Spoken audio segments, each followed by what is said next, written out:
नमस्कार। इस खास विश्लेषण में स्वागत है, जहां हम आज देश की मौजूदा स्थिति और विकास की गहराई में उतरेंगे।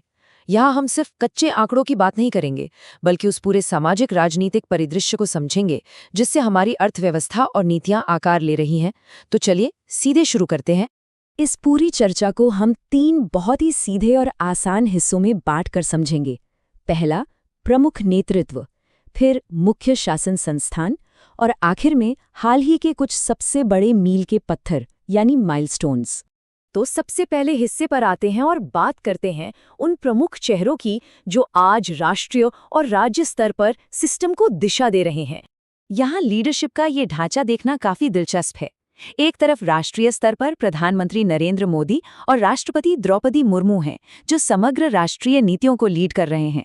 वहीं बिल्कुल इसके समानांतर अगर राज्य स्तर का उदाहरण लें तो गुजरात में मुख्यमंत्री भूपेंद्र पटेल और राज्यपाल आचार्य देवव्रत प्रशासन को चला रहे हैं।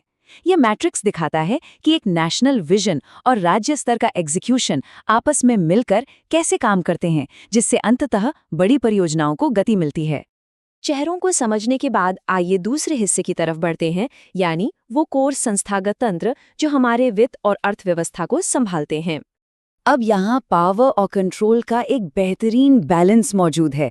जरा गौर कीजिए, हमारी रोजमर्रा की अर्थव्यवस्था और आर्थिक विश्वास को रिजर्व बैंक यानी आरबीआई मेंटेन करता है, जहाँ हमारे करेंसी नोटों पर आरबीआई गवर्नर के हस्ताक्षर उस विश्वास की गारंटी होते हैं। वहीं दूसरी तरफ देश के लंबे समय के राष्ट्रीय स्ट्रेटेजिक विजन को नीति आयोग तय करता है। तो ये रोजमर्रा के फाइनेंशियल कंट्रोल और भविष्य की रणनीतिक प्लानिंग का एक बहुत ही सॉलिड कॉम्बिनेशन बन जाता है। चूंकि प्रधानमंत्री खुद इसके अध्यक्ष हैं, तो नीति आयोग को किसी आम थिंक टैंक की तरह नहीं देखा जा सकता। असल में इसको देश की अर्थव्यवस्था का एक रणनीतिक स्टीयरिंग व्हील माना जा सकता है। ये वो स्टीयरिंग व्हील है जो देश के विकास की गाड़ी को बिल्कुल सही दिशा में मोड़ता है, ताकि एक दीर्घकालिक आर्थिक स्थिरता बनी रहे। तो अब चलते हैं तीसरे और आखिरी हिस्से की तरफ, जहां हम उन ठोस उपलब्धियों और बदलावों की बात करेंगे जो आजकल हर जगह सुर्खियों में हैं।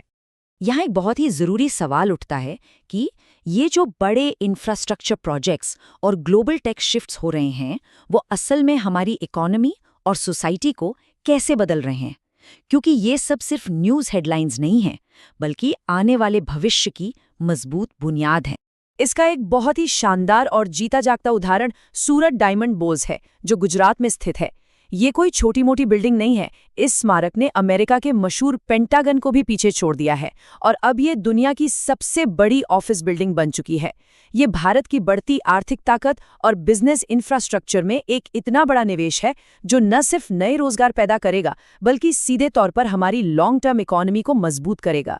और ये बदलाव सिर्फ इंफ्रास्ट्रक्चर तक सीमित नहीं है। हर मोर्चे पर एक अलग ही तेजी है।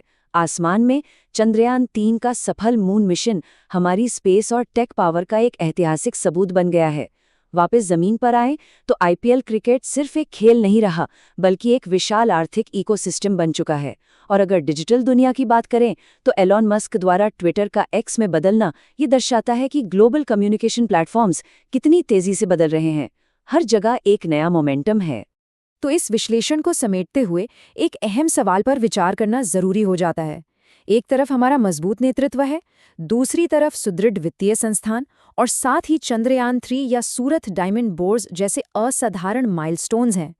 क्या ये सब रणनीतिक कदम मिलकर सच में आने वाले दशकों में वो मजबूत और दीर्घकालिक आर्थिक स्थिरता ला पाएंगे जिसकी हम कल्पना करते हैं? बुनियाद तो बिल्कुल तैयार है, लेकिन क्या इस रफ्तार को आगे भी ऐसे ही बनाए रखा जा सकेगा? ये सच में एक ऐसा विचार है जो भविष्य की संभावनाओं के प्रति बेहद उत्सुक छोड़ जाता है।